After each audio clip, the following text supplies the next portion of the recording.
Rok akademicki 2023-2024 zaczynaliśmy tak i tak. Czas na jego podsumowanie.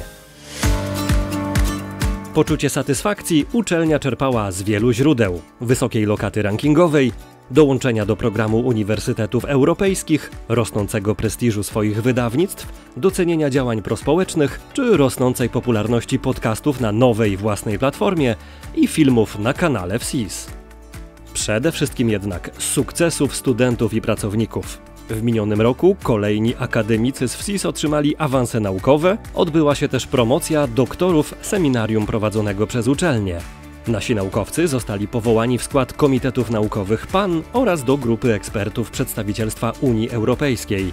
Zarówno pracownicy naukowi, jak i studenci uczestniczyli w stażach, szkoleniach, wizytach studyjnych, a przede wszystkim w ogólnopolskich i międzynarodowych konferencjach naukowych.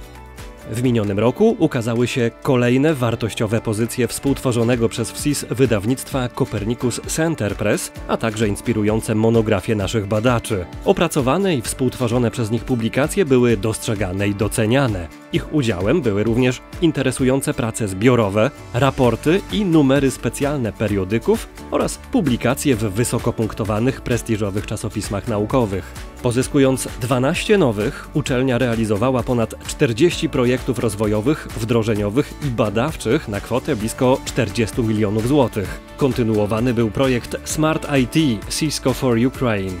Dzięki niemu 10 000 osób zostało bezpłatnie przeszkolonych w języku ukraińskim w zakresie cyberbezpieczeństwa czy programowania. Za swoje osiągnięcia szkoleniowe uczelnia po raz kolejny otrzymała tytuł Premier Plus Partner Cisco. Był to też rok organizowanych lub współorganizowanych przez FSIS konferencji, seminariów, warsztatów i debat podejmujących istotne i aktualne tematy. Obok wydarzeń cyklicznych, na stałe wpisanych w kalendarz, pojawiły się nowe, będące reakcją na wyzwania współczesności. Były to fora owocnych spotkań z udziałem wielu wybitnych gości. Uczelnia była też partnerem i współorganizatorem wielu wydarzeń budujących kapitał regionu.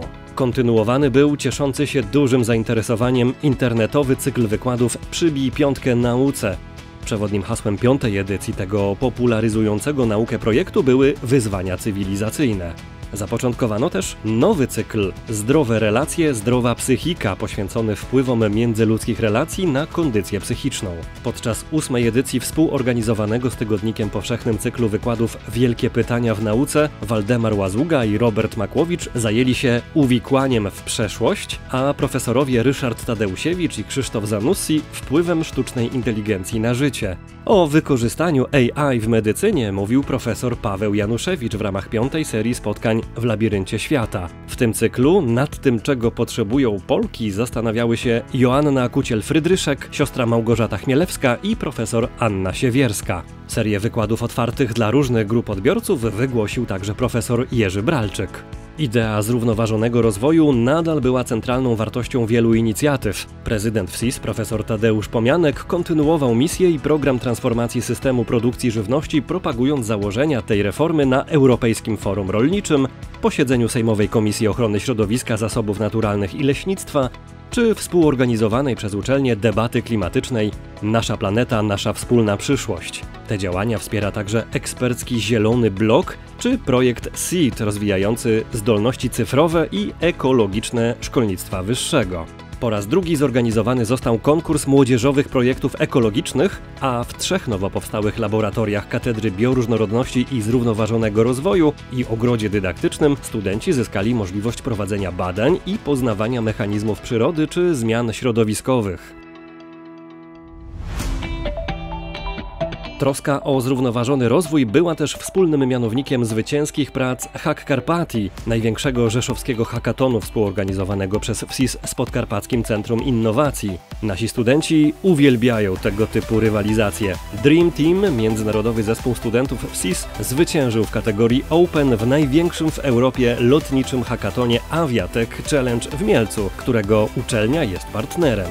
Studenci znaleźli się też w finale Hack Yeah, czołowego europejskiego hackatonu. Motywem przewodnim Hack Jamu Podkarpackiego Parku Naukowo-Technologicznego było wykorzystanie AI w tworzeniu gier i aplikacji. Studenci w SIS zajęli w tej rywalizacji pierwsze i drugie miejsce, a studenci tworzący zespół Hexteam zwyciężyli w konkursie zespołowego tworzenia gier komputerowych w Łodzi. W minionym roku akademickim wraz ze słuchaczami podyplomowymi i seminariami doktoranckimi kształciliśmy 6200 studentów. Do 12 kierunków obu stopni doszły 2 nowe. Do 1400 studentów zagranicznych z blisko 50 krajów świata dołączyli stażyści medycy z Kazachstanu oraz na semestr stypendyści z Indonezji. Międzynarodowość to codzienność uczelni, a duch wielokulturowości panował na większości studenckich wydarzeń w Kielnarowej i w klubie IQ. Koncerty, turnieje, dni tematyczne były okazją do wspólnej zabawy, artystycznych ekspresji i wzajemnego poznania. Dbaliśmy o dobrostan naszych studentów. W semestrze letnim otrzymali oni wyższe stypendia, których przyznano blisko 900 w kwotach wyższych niż rata czesnego. W przełamywaniu barier pomagał projekt Wspólne Języki – Most między kulturami, a w radzeniu sobie z problemami psychologowie z Akademickiego Centrum Rozwoju Osobistego i Psychoterapii. Bezpłatne konsultacje psycho- i seksuologiczne prowadzone były w 4 językach. Odbyła się seria spotkań z praktykami różnych branż w ramach loży biznesu, a także warsztaty specjalistyczne, dni kariery, masterclasses czy prezentacje firmowe. Liczni studenci logistyki i zarządzania dołączyli do osób szczycących się zdobyciem poszukiwanych certyfikatów. Ponadto zawarto kolejne umowy o współpracy z cenionymi nie tylko w swoich branżach partnerami kierunków. Dzięki nowym kooperacjom z partnerami społecznymi i instytucjonalnymi przeprowadzone zostaną szkolenia IT dla ukraińskich kobiet i projekty popularyzujące kulturę czy wolontariat wśród studentów. A ci są bardzo aktywni. Podczas Dnia Otwartego Kół Naukowych i Organizacji Studenckich zaprezentowało się 30 kół skupiających ponad 700 studentów. Efektem ich badań było blisko 100 wystąpień na konferencjach naukowych. Studenckie sukcesy były w dużej mierze udziałem pań. Nagrodami i stypendiami doceniono opracowane przez nie artykuły naukowe, gry edukacyjne, aplikacje czy prace artystyczne. 4 studentki projektowania graficznego i pielęgniarstwa otrzymały stypendia ministra nauki. Ich kolega został laureatem 3 różnych konkursów na tematyczny plakat. Nie jesteśmy uczelnią artystyczną, ale artyści kształcą i wspierają tu utalentowanych artystycznie studentów. Sukcesy graficzne i filmowe odnosili pracownicy Katedry Projektowania Graficznego, zdobywając liczne wyróżnienia i trofea.